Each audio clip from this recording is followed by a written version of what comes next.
শিক্ষার্থী দেখো আমরা 4.5 শিখবো ক্রিয়াপদ। কি শিখবো? ক্রিয়াপদ। যে পদ দ্বারা কোনো কিছু কোনো কাজ করা বোঝায়, কোনো কিছু করা বোঝায় তাকে বলে ক্রিয়াপদ। যেমন বাবা এসেছেন, 10টা বাজে, আমি অঙ্ক করেছি, করছি ক্রিয়া। 10টা বাজে, এই বাজাটা এখানে 10টা বাজছে না, ঘটনাটা ঘটতেছে, হওয়া, এটাই ক্রিয়া। ক্রিয়া নানা রকম হয়ে থাকে। সমাপিকা ক্রিয়া মানে যে ক্রিয়া দ্বারা বাক্যের অর্থ সম্পূর্ণ প্রকাশিত হবে তাকে সমাপিকা ক্রিয়া বলে। সে তো স্কুলে যায়, বিতু গান গায়, তাহলে এই যে যায় গায় কথা শেষ হয়ে গেছে, এটা সমাপিকা। কিন্তু যেগুলো অর্থ সম্পন্ন হয় না তাকে অসমাপিকা ক্রিয়া বলে। এগুলো কি জানো? বাংলা বাক্যের শেষে যদি এ থাকে, এ, এ, তারপরে তে, তারপরে লে, হ্যাঁ, লে, এ, তে, লে, এগুলো থাকলে কি হয়? অসমাপিকা ক্রিয়া বোঝায়। যেমন আমি বাড়ি গিয়ে, এই যে বাড়ি গিয়ে কি করবা, তাহলে এটা হলো অসমাপিকা ক্রিয়া। কথা শেষ হয়নি। সে বই নিয়ে, আমি ভাত খেলে, সূর্য উঠলে, সে পড়তে, এগুলো কি? অসমাপিকা ক্রিয়া। তাহলে এগুলো কথা শেষ হয় না, এগুলো অসমাপিকা ক্রিয়া, বাক্যের অর্থ সম্পন্ন হয় না। এবার সকর্মক ক্রিয়া কি জানো? যে ক্রিয়ার কোনো কর্ম থাকে না, যে ক্রিয়ার কোনো কর্ম থাকে না, কর্মকে জানো অবজেক্ট বলে। কর্ম কেমনে পাবা? তুমি যদি ক্রিয়াকে কি বা কাকে বলো তো, কি বা কাকে, কি বা কাকে দ্বারা যদি প্রশ্ন করি, কি বা কাকে দ্বারা যদি প্রশ্ন করতে পারি, ক্রিয়াকে প্রশ্ন করতে হবে, তাহলে কর্মপদ পাওয়া যাবে।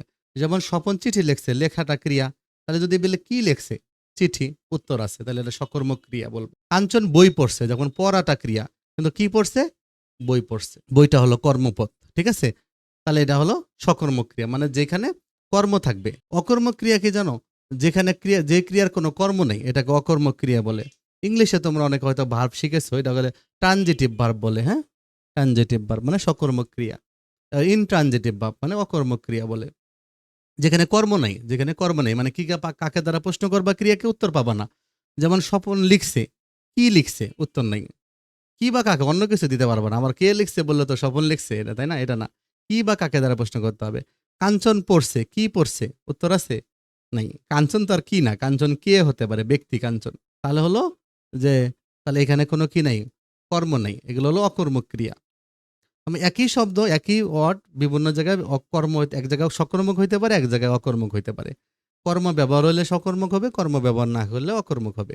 আবার অনেক সময় কি জানো, কোনো ক্রিয়ার 2টা কর্ম থাকে, তখন তাকে বলে দ্বিকর্মক ক্রিয়া। কোনটা জানো? যেমন শিক্ষক ছাত্রদের বাংলা পড়াচ্ছেন, পড়ানোটা ক্রিয়া। কি পড়াচ্ছেন? বাংলা পড়াচ্ছেন। কাকে পড়াচ্ছেন?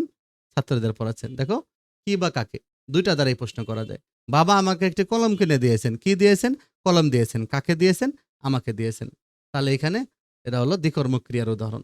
দিয়েছেন, এই দিয়েছেন দ্বিকর্মক ক্রিয়া। মা শিশুকে খিচুড়ি খাওয়াচ্ছেন। কি খাওয়াচ্ছেন? খিচুড়ি। কাকে? শিশুকে। তাহলে এখানে দ্বিকর্মক ক্রিয়ার উদাহরণ রয়েছে। ঠিক আছে, এবার প্রযোজক ক্রিয়া কি জানো? যে ক্রিয়া হলো অন্যের দ্বারা চালিত হয় তাকে বলে প্রযোজক ক্রিয়া, মানে আরেকজন চালনা করে, অন্যজন চালনা করে। যেমন মা শিশুকে চাঁদ দেখায়, সাপুরে সাপ খেলায়, সাপুরে সাপ খেলাইতেছে, মা শিশুকে চাঁদ দেখাইতেছে, আরেকজনকে করতেছে, এগুলো হলো প্রযোজক ক্রিয়া। এবার যৌগিক ক্রিয়া দেখো, একটি সমাপিকা ক্রিয়া, দেখো একটা সমাপিকা ক্রিয়া আর আরেকটা অসমাপিকা ক্রিয়া একসাথে থাকবে, মিলিত হবে, যেটা ক্রিয়াপদ হবে সেটা যৌগিক ক্রিয়া বলবে। খুব ইম্পর্টেন্ট। একটা অসমাপিকা ক্রিয়া আর একটা সমাপিকা ক্রিয়া থাকবে। যেমন সে পাশ করে গেল, এই যে করে, এই যে গেল, বেজে, এই যে উঠলো। প্রথমে অসমাপিকা ক্রিয়া থাকবে, শেষে সমাপিকা ক্রিয়া থাকবে। আমরা জানি যদি এ থাকে, এ শেষে যদি এ থাকে, তারপর লে থাকে, আবার যদি তে থাকে, এগুলো কিন্তু বোঝা অসমাপিকা ক্রিয়া। ঠিক আছে, এই যে এ করে, বেজে, লে, তে, ঠিক আছে, তাহলে হলো অসমাপিক ক্রিয়া, আরেকটা সমাপিকা ক্রিয়া থাকবে। তাহলে এটা এই করে গেল, বেজে উঠলো, এগুলো যৌগিক ক্রিয়ার উদাহরণ। এবার দেখো সকর্মক ক্রিয়া, আবার এখানে আরেকটু ব্যাখ্যা করে দিয়েছে। তাহলে যে ক্রিয়ার কর্মপদ থাকে তাকে সকর্মক ক্রিয়া বলে। এই যে বলে দিছে, দেখো, ক্রিয়াকে কি বা কাকে দ্বারা প্রশ্ন করলে যে উত্তর পাওয়া যায় সেটাই কর্মপদ। কর্মযুক্ত ক্রিয়াই হলো সকর্মক। ঠিক আছে, মা ভাত রান্না করছেন। কি রান্না করছেন? ভাত। তাহলে ভাত হলো এখানে কি? কর্ম। তাহলে রান্না করছেন, এটা হলো সকর্মক ক্রিয়া। যে ক্রিয়ার কর্ম নেই তাকে অকর্মক ক্রিয়া বলে। যেমন সৌরভ পরে, কি পরে? উত্তর নেই, তাহলে পরেটা অকর্মক ক্রিয়া। যেমন আমি টিফিন খেয়েছি। কি খেয়েছি? টিফিন। তাহলে এখানে উত্তর আছে, তাহলে এটা হলো সকর্মক ক্রিয়া। মাখন রায় গান গাচ্ছে। গাচ্ছে, কি গাচ্ছে? গান। আমি টিফিনে খেয়েছি। টিফিনে কি খেয়েছি? উত্তর আছে? নাই। টিফিন খাইছে, এখানে টিফিনটাই মেন খাবারটা বোঝাচ্ছে। আর টিফিনে খেয়েছি, টিফিন পিরিয়ড বোঝাচ্ছে এখানে। তখন কি খাইছে? উত্তর নাই। মাখন রায় গানে মজেছে। কি মজেছে? না। কিসে মজেছে? তাহলে বলা যাবে গানে। বা তাহলে কি বা কাকে দ্বারা উত্তর পাওয়া যায় না। শিখে দেখো আমরা এরপরে খুবই গুরুত্বপূর্ণ একটা জিনিস পড়বো, ধাতু। কি পড়বো? ধাতু। ক্রিয়ার মূল অংশকে ধাতু বলে। ক্রিয়ার মূল অংশকে বলে ধাতু। তো ক্রিয়াপদকে বিশ্লেষণ করলে দুইটা অংশ পাওয়া যায়। কয়টা? দুইটা। ক্রিয়াপদকে বিশ্লেষণ করলে দুইটা অংশ পাওয়া যায়। আর ক্রিয়ার মূল অংশকে বলে ধাতু।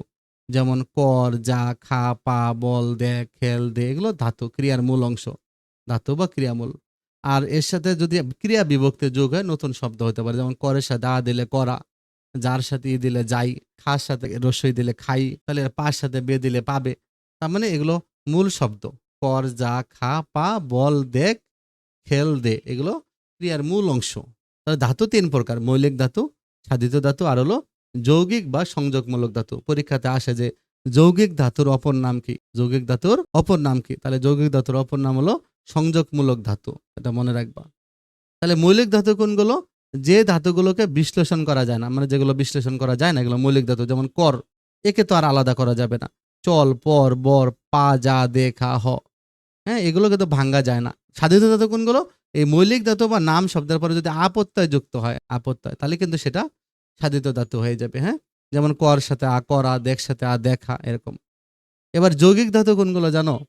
বিশেষ্য, বিশেষণ বা ধনাত্মক অব্যয়ের সাথে যদি কর, দে, হ, পা, খা, ছার, এগুলো যদি থাকে, হ্যাঁ, আরো আছে, এখানে যে করে দিছে এই কটা মনে রাখলে হবে। কর, দে, হ, পা, খা, মনে রাখবা।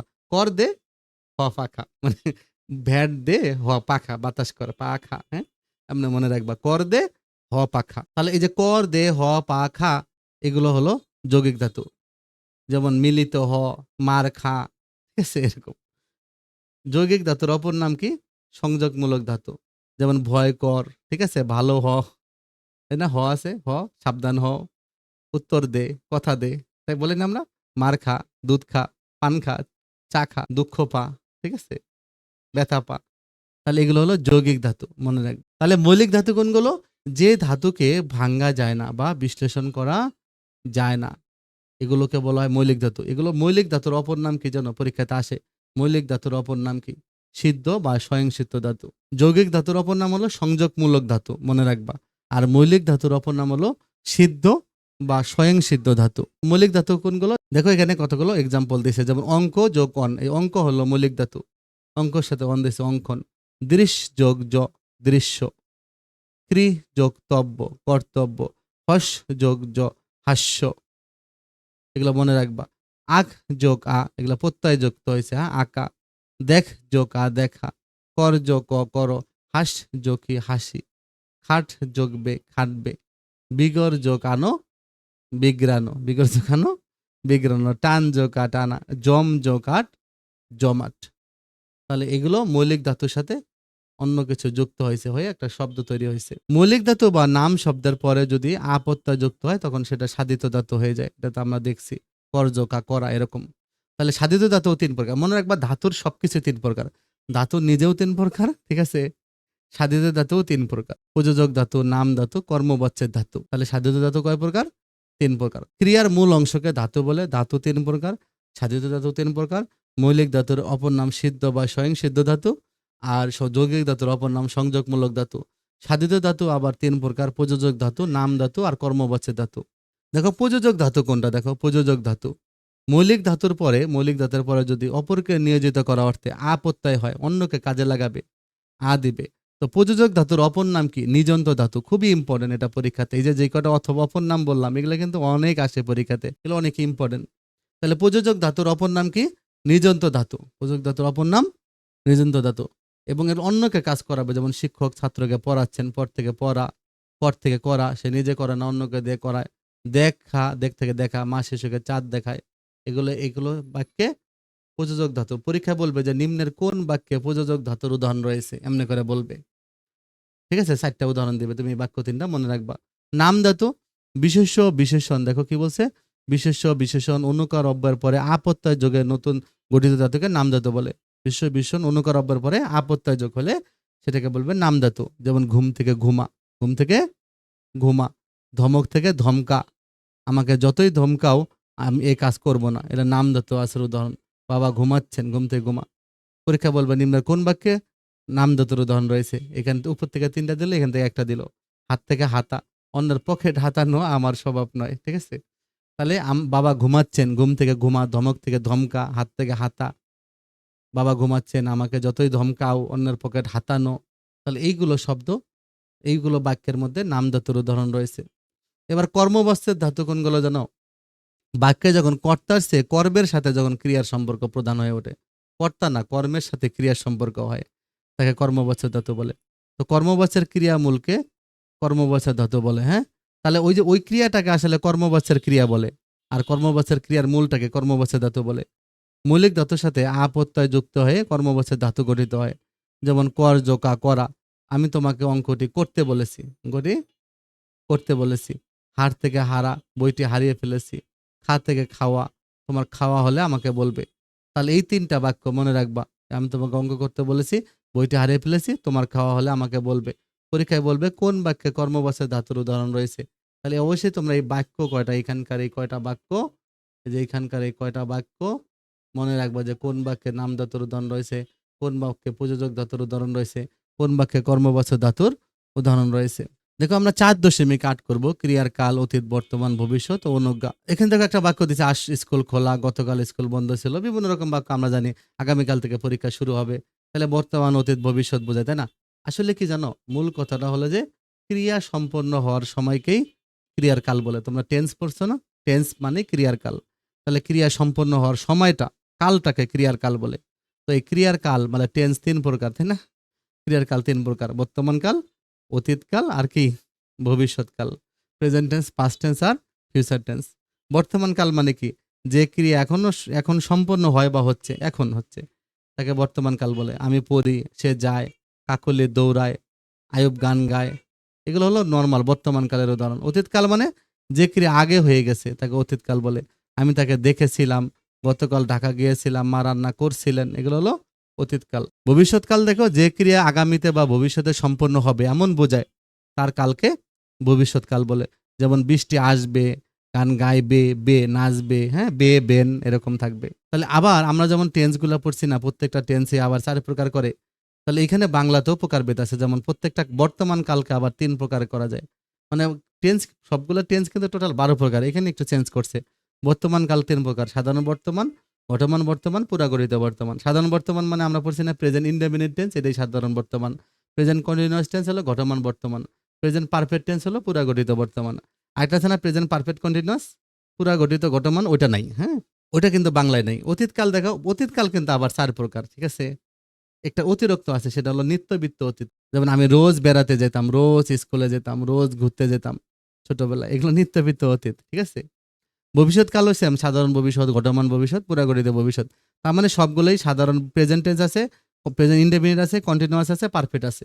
শুধুমাত্র পারফেক্ট কন্টিনিউয়াসটা নাই। কিন্তু অতীতকালের একটা অতিরিক্ত অতীত আছে, সেটা হলো নিত্যবৃত্ত অতীত। বর্তমান কালকে জানে কি? যে সাধারণ বর্তমান কাল কি? যে কাজটি বর্তমানে সাধারণত ঘটে তাকে সাধারণ বর্তমান কাল বলে বা নিত্যবৃত্ত বর্তমান কাল বলে। দেখো, অতীতকাল কিন্তু নিত্যবৃত্তটা আলাদা, সাধারণ অতীত আর নিত্যবৃত্ত অতীতটা আলাদা। কিন্তু বর্তমানের ক্ষেত্রে সাধারণ বর্তমান আর নিত্যবৃত্ত বর্তমান একই। এজন্য বর্তমান কাল ৩ প্রকার। ঠিক আছে? এটা খুব ইম্পর্টেন্ট, মনে রাখবা। সকালে সূর্য ওঠে, ২ আর ২ ৪ হয়। আমি রোজ বিদ্যালয়ে পড়তে যাই, এই যে প্রত্যেক দিন যাই, এটা নিত্যবৃত্ত বর্তমান, এই জন্য এটা আবার সাধারণ বর্তমান। আর ২ আর ২ ৪ হয়, নরমালি হয়, তাই না? এটাও সাধারণ বর্তমান। ঘটমান মানে যেটা ঘটছে বা চলছে, কন্টিনিউয়াস, যেটা খেলছে, লিখছে, দেখছে, এগুলো হলো ঘটমান। পুরাগঠিত মানে আগে শেষ হয়েছে কিন্তু ফল এখনো রয়েছে, তাকে পুরাগঠিত বর্তমানকাল বলে। যেমন বাবা অফিস থেকে ফিরেছেন, এবার মা খেতে ডেকেছেন, অবশেষে আমি ইংরেজি পড়া শেষ করেছি। এগুলো হলো আগে শেষ হয়েছে কিন্তু ফলাফল এখনো রয়ে গেছে। এবার অতীতকাল দেখো, সাধারণ অতীত, যেগুলো অতীতে সাধারণভাবে সংগঠিত হতো। তিনি খুলনা থেকে এলেন, আইসা পড়ছে, শেষ। বাংলাদেশ ক্রিকেট দলের অধীনে খুব ভালো ব্যাট করলেন, করে ফেলছে, শেষ। আমি খেলা দেখে এলাম, শেষ, খেলা দেখে ফেলছি। এগুলো সাধারণ অতীত। ঘটমান মানে কন্টিনিউয়াস, অতীতকালে চলছিল, শেষ হয়নি। সে ঘুমাচ্ছিল, পড়ছিল, আমি ছেলেবেলার কথা ভাবছিলাম। পুরাগঠিত মানে কি? অনেক আগেই শেষ হয়ে গেছে, অতীতের অনেক আগে শেষ হয়ে গেছে, সেটাকে পুরাগঠিত অতীত বলে। যেমন আমি রাজশাহী গিয়েছিলাম, এগুলো অনেক আগে গিয়েছিলাম। তুমি কি তার পরীক্ষা নিয়েছিলে? আমি তাকে ভাত খেতে দেখেছিলাম, এগুলো অনেক আগের ঘটনা, পুরাগঠিত হয়ে গেছে। আর একটা খুবই গুরুত্বপূর্ণ, যেটা এটা পরীক্ষাতে কিন্তু আসে, নিম্নের কোনটি নিত্যবৃত্ত উদাহরণ, অতীতের উদাহরণ। ঠিক আছে? যে ক্রিয়া অতীতে প্রায় ঘটতো এমন বোঝায় নিত্যবৃত্ত অতীত বলে। অতীতে প্রায় ঘটতো, অতীতে প্রায় ঘটতো। বাবা প্রতিদিন বাজার করতেন। বাবা প্রতিদিন বাজার করতেন। স্কুল ছুটির পর বন্ধুদের সঙ্গে রোজ পড়া নিয়ে আলাপ করতাম। ছুটিতে প্রতি বছর গ্রামের বাড়িতে বেড়াতে যেতাম। এগুলো হলো নিত্যবৃত্ত অতীতের উদাহরণ। ভবিষ্যৎকাল দেখো, যে ক্রিয়া পরে বা আগামীতে সাধারণভাবে সংঘটিত হয়। মানে হবে, ভবিষ্যতে হবে, পরে হবে, আগামীতে হবে। তাকে বলে সাধারণ ভবিষ্যতে। বাবা আজ আসবেন, আমি হব সকালবেলার পাখি। তুমি হয়তো সুকান্ত ভট্টাচার্যের ছাড়পত্র পড়ে থাকবে। এগুলো হলো ভবিষ্যৎ। আর ঘটমান চলতে থাকবে কোনো কিছু, যে সুমন হয়তো দেখতে থাকবে। ভবিষ্যতে শুরু হয়ে চলতে থাকবে। দেখতে থাকবে, নাচতে থাকবো, দৌড়াতে থাকবো, বলতে থাকবো, এরকম। হ্যাঁ, এগুলো হলো ঘটমান ভবিষ্যৎ। আর পুরা ঘটিত যে ক্রিয়া সম্ভবত ঘটে গিয়েছে সেটা বোঝাতে সাধারণ ভবিষ্যৎ কালবোধক শব্দ ব্যবহার করা হয়। এমন হলে সেটাকে পুরা ঘটিত ভবিষ্যৎ বলে। তুমিও হয়তো আমাকে এই কথা বলে থাকবে। সম্ভবত আগামীকাল পরীক্ষার ফল বের হয়ে থাকবে। কাঞ্চন বোধহয় কঠিন অঙ্কটা বুঝে থাকবে। ঠিক আছে? এগুলো কিন্তু পুরা ঘটিত ভবিষ্যৎ, মনে রাখবে। এবার অনুজ্ঞা কি জানো? যেগুলো দ্বারা আদেশ, উপদেশ, অনুরোধ, অনুমতি, প্রার্থনা এগুলো বোঝায়। বর্তমান ভবিষ্যৎকালের মধ্যম পুরুষের ক্রিয়াপদের যে রূপ হয় তাকে অনুজ্ঞা বলে। দেখো, অনুজ্ঞা কিন্তু মনে রাখবা মধ্যম পুরুষ হয়, সেকেন্ড পার্সনের হয়। ফার্স্ট পার্সন মানে আমি, বক্তা নিজেকে তখন আদেশ দিতে পারে না, তাহলে অনুজ্ঞা হয় না। থার্ড পার্সন মানে যে নাই তাকে কি অনুজ্ঞা দিবা। আর সেকেন্ড পার্সন মানে মধ্যম পুরুষ, সেটার অনুজ্ঞা হবে। যেমন তুমি পড়ো, তুমি লেখো, তোমরা আজ কাজ করো, রোহান লেখুক, মিথ্যা কথা বলো না, অঙ্কটা বুঝিয়ে দিবেন, আমাকে তুমি রক্ষা করো প্রভু, আদেশ করো জাহাপনা। এগুলো কি বোঝাচ্ছে? অনুজ্ঞা বোঝাচ্ছে। দেখো, নর্মালি আমরা কিন্তু তুচ্ছাত করতে তুই তোরা এগুলো বলি, সাধারণ অর্থে তুমি তোমরা বলি, সম্ভ্রান্ত হলে বলে আপনি, আপনারা, তারা, এইভাবে বলে। তারাতে চন্দ্রবিন্দু দিই। ভবিষ্যৎকালের অনুজ্ঞা আছে। দেখো, ভবিষ্যৎকালের অনুজ্ঞা সবসময় সত্যি কথা বলবে, বড় হওয়া বুঝতে পারবে, অসুস্থ হলে ওষুধ খাবে। এটা ভবিষ্যৎকালের অনুজ্ঞা। তাহলে বর্তমান আর ভবিষ্যৎকালে কি হয়? অনুজ্ঞা হয়। এগুলোই পড়তে হবে, বা এগুলো আর লাগবে না। ওকে, তো শিখে তোমরা আমাদের চ্যানেলটা সাবস্ক্রাইব করে রাখো। ভালো থেকো।